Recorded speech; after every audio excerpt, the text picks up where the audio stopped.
Hello friends, എല്ലാവർക്കും Sindhu's world of music ചാനലിൻ്റെ മറ്റൊരു വീഡിയോയിലേക്ക് സ്വാഗതം. ഇന്ന് നമ്മൾ വളരെ ഈസി ആയിട്ട് തയ്യാറാക്കാൻ പറ്റുന്ന ഒരു ടൊമാറ്റോ റൈസിൻ്റെ റെസിപ്പി ആയിട്ടാണ് വന്നിട്ടുള്ളത്. കുട്ടികൾക്കും വലിയവർക്കും ഒരുപോലെ ഇഷ്ടപ്പെടുന്ന ഈ തക്കാളി ചോറ് എങ്ങനെയാണ് ഉണ്ടാക്കുക എന്ന് നോക്കിയാലോ. അപ്പോൾ കാണുന്ന സമയത്ത് നിങ്ങൾക്ക് വീഡിയോ ഇഷ്ടമാവുകയാണെങ്കിൽ ലൈക്ക് ചെയ്യാനും മറ്റുള്ളവർക്ക് ഷെയർ ചെയ്ത് കൊടുക്കാനും മറക്കരുത്. അതുപോലെ തന്നെ എൻ്റെ ചാനൽ സബ്സ്ക്രൈബ് ചെയ്യാതെയാണ് കൂടുതൽ പേരും കാണുന്നത്. അപ്പോൾ സബ്സ്ക്രൈബ് ചെയ്യാതെ കാണുന്നവരുണ്ടെങ്കിൽ ഒന്ന് സബ്സ്ക്രൈബ് ചെയ്ത് എന്നെ ഒന്ന് സപ്പോർട്ട് ചെയ്യണം കേട്ടോ. നിങ്ങളുടെ സപ്പോർട്ടാണ് എനിക്ക് വീണ്ടും വീഡിയോസ് ഇടാനായിട്ടുള്ള ഒരു പ്രചോദനം കിട്ടുന്നത്. അപ്പോൾ നമുക്ക് പെട്ടെന്ന് തന്നെ ഈ തക്കാളി ചോറ് എങ്ങനെയാണ് തയ്യാറാക്കുക എന്ന് നോക്കിയാലോ. അതിനായിട്ട് ഞാനിവിടെ 1 കിലോ ബസുമതി റൈസ് നല്ലോണം കഴുകി വെള്ളത്തിൽ കുതിരാനായിട്ട് ഇട്ടിട്ടുണ്ട്. ഞാനിവിടെ ഇതുപോലെ നീളനെയുള്ള ബസുമതി റൈസാണ് എടുത്തിട്ടുള്ളത്. അപ്പോൾ തക്കാളി ചോറ് ഉണ്ടാക്കാനായിട്ട് ബസുമതി റൈസ് തന്നെ വേണമെന്നില്ല. റേഷനരിയോ പൊന്നിയരിയോ പച്ചരിയോ ഒക്കെ വെച്ചിട്ട് നമുക്ക് തക്കാളി ചോറ് ഉണ്ടാക്കാനായിട്ട് പറ്റും. അപ്പോൾ ഇതൊരു 20 മിനിറ്റ് നമുക്ക് ഇവിടെ കുതിരാനായിട്ട് വെക്കണം. അപ്പോൾ നന്നായിട്ട് കഴുകി ഒരു 4-5 പ്രാവശ്യം കഴുകിയിട്ട് വേണം നമ്മളിത് കുതിരാനായിട്ട് വെക്കാനായിട്ട്. അപ്പോൾ ഇത് കുതിർന്ന് വരട്ടെ. അതിന് ശേഷം നമുക്ക് അരി വേവിച്ചെടുക്കണം. അപ്പം ഞാനിത് 1 കിലോ റൈസാണ് കുതിർക്കാനായിട്ട് വെച്ചിട്ടുള്ളത്. ഇത് മുഴുവനും ഞാൻ എടുക്കില്ല. ഇതിൻ്റെ വെന്ത് വരുമ്പോൾ പകുതി ചോറാണ് ഞാൻ എടുക്കുകയുള്ളൂ. അപ്പം നമുക്ക് ഇതേപോലത്തെ റൈസൊക്കെ ഉണ്ടാക്കാൻ, ടൊമാറ്റോ റൈസോ ലെമൺ റൈസോ ഒക്കെ ഉണ്ടാക്കാനായിട്ട് വളരെ എളുപ്പമായിരിക്കും. ഇതേപോലെ ചോറ് വേവിച്ച് ഫ്രിഡ്ജിൽ വെച്ച് കഴിഞ്ഞാൽ നമുക്ക് പെട്ടെന്ന് തന്നെ റൈസ് ഉണ്ടാക്കി എടുക്കാനായിട്ട് പറ്റും. ഇപ്പോൾ അരി കുതിർക്കാനായിട്ട് വെച്ചിട്ട് 20 മിനിറ്റൊക്കെ കഴിഞ്ഞിട്ടുണ്ട്. ഈ സമയത്ത് ഞാൻ ഒരു പാത്രത്തിൽ നിറയെ വെള്ളം വെച്ച് കൊടുത്തിട്ടുണ്ട്. അപ്പം നമുക്ക് എല്ലാവർക്കും അറിയാം ചോറ് വേവിച്ചെടുക്കാനായിട്ട്. എന്നാലും ജസ്റ്റ് ഞാനൊന്ന് കാണിക്കുകയാണ്. വെള്ളം ഇവിടെ നന്നായിട്ട് ചൂടായി വന്നിട്ടുണ്ട്. അതിലേക്ക് കുതിർത്തി വെച്ചിട്ടുള്ള അരി ഊറ്റിയിട്ട് ഇതിലേക്ക് ഇട്ട് കൊടുക്കുകയാണ്.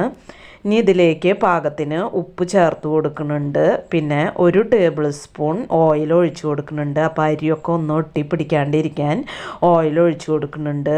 ഇനി ഹൈ ഫ്ലെയിമിൽ ഇട്ടിട്ട് നമുക്കിതൊന്ന് തിളച്ച് വരട്ടെ. അരി ഒന്ന് തിളച്ച് വരട്ടെ. ഇപ്പോൾ അരി ഇവിടെ തിളച്ച് വന്നിട്ടുണ്ട്. ഞാനിതിലേക്ക് ഒരു അരമുറി ചെറുനാരങ്ങ പിഴിഞ്ഞ് കൊടുക്കുകയാണ്. അപ്പോൾ അരി തമ്മിൽ ഒട്ടി പിടിക്കാണ്ടിരിക്കാനായിട്ട് നമ്മൾ ചെറുനാരങ്ങ നീര് പിഴിഞ്ഞ് കൊടുക്കണത്.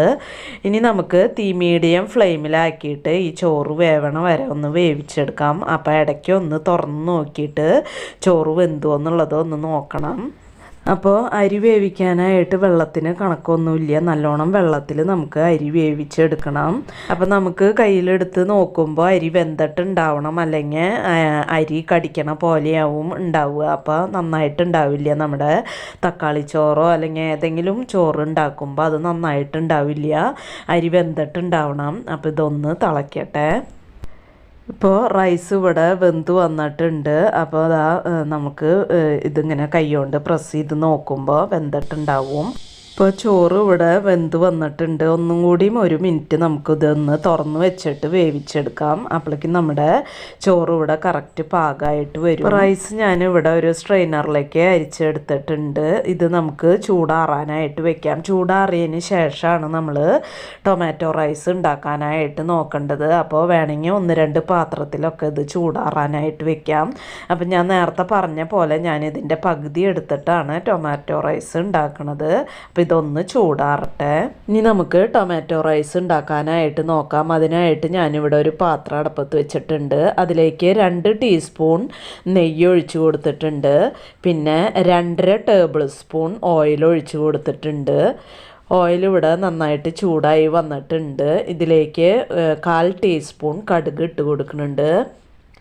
ഇപ്പോൾ കടുക് ഇവിടെ പൊട്ടി വരുന്നുണ്ട്. ഇതിലേക്ക് ഒരു 2 ടീസ്പൂൺ കടലപ്പരിപ്പ് ഇട്ട് കൊടുക്കുന്നുണ്ട്. പിന്നെ 1 ടീസ്പൂൺ ഉഴുന്നും പരിപ്പ് ഇട്ട് കൊടുക്കുന്നുണ്ട്.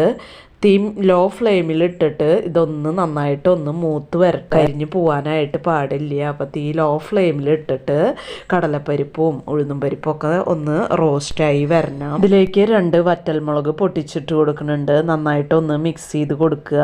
അപ്പോൾ തീ ലോ ഫ്ലെയിമിൽ തന്നെ വെക്കാനായിട്ട് പ്രത്യേകം ശ്രദ്ധിക്കണം. ഇപ്പോൾ കടലപ്പരിപ്പൊക്കെ നന്നായിട്ട് റോസ്റ്റായി വന്നിട്ടുണ്ട്. ഇതിലേക്ക് ഒരു 2 സവാള ചെറുതാക്കി കൊത്തി അരിഞ്ഞത് ഇട്ട് കൊടുക്കുന്നുണ്ട്.